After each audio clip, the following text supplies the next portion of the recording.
Guys, we're very proud to introduce to you our new product. Some people call it Accordion, but we call it folding door.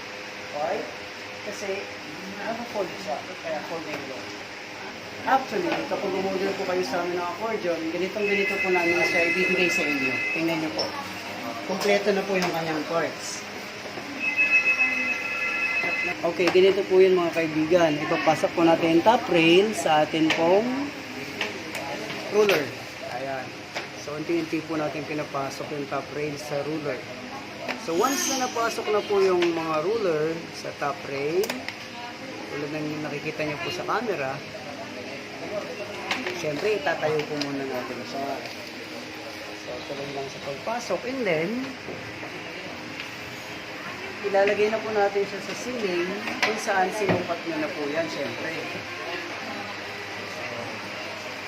As you can see in the camera, so nakafix na po yung sukat nyo. May mga palatandaan na po kayo dyan kung saan nyo ipapasok yun yung mga tornilyo. So, as you can see po, simple lang po ngayon. Yung inilagay nyo yung line, tanda kung saan nyo ilalagay yung top rail. May mga tanda na rin po kayo ng bukas, ipapasok nyo na yung tornilyo. So, gano'n na po siya kasimple, hindi po siya mahirap ikabit. So, as you can see po, ipapasok lang natin yung tornilyo. Ngayon, ang tanong, gano'n pa karaming tornilyo? Siguro, kung tatanungin nyo ako, siguro ang distance is around 25 cm. So, every 25 cm, tornilyo po. Talagang pero. Okay, as you can see po, nakabit na natin yung ating top rail. Ngayon, syempre, bago nyo po ikakabit dyan, nagsukat na kayo at pinintay nyo na. So, as you can see po, nagsukat na kami at may mga palatandaan na kami dito. Katulad ng ginawa namin palatandaan sa top rail. So, ito po yung palatandaan ng anchor. So, after po top rail, anchor na po ang susunod. So kapag naglagay na kayo ng mga butas, mas madali na po ang paglalagay ng ating mga parts.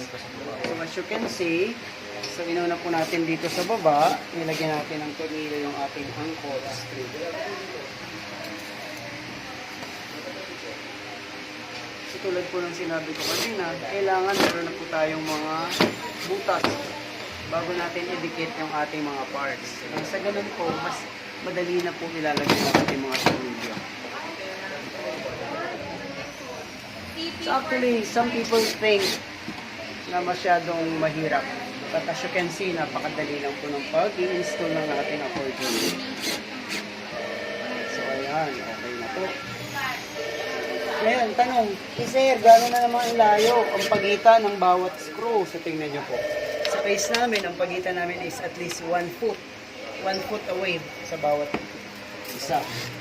Ngayon, halimbawa gusto yung gawin 10 inches lang, okay lang din po yun. The more the merrier. And after natin maset yung ating anchor connector dito, tingnan nyo po kung anong gagawin natin dito sa anchor strip. Anchor strip po ang tawag dito.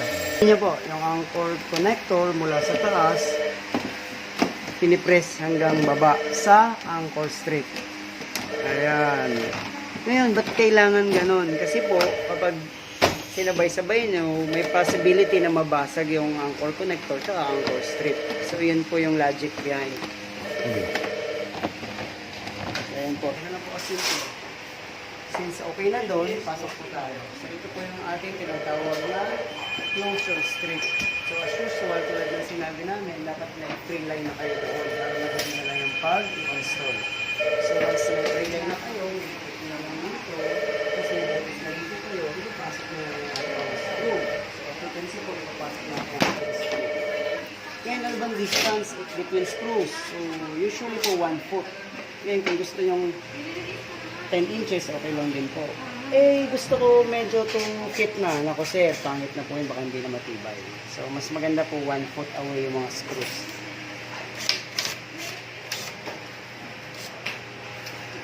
Okay na po. So, sabihin mo, okay na. So, as you can see po, nakabit na natin yung ating closure strip.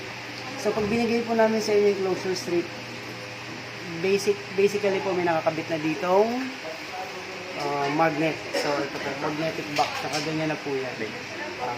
So ngayon, yung magnetic box na yan, nakakabit na yung pag binigay namin.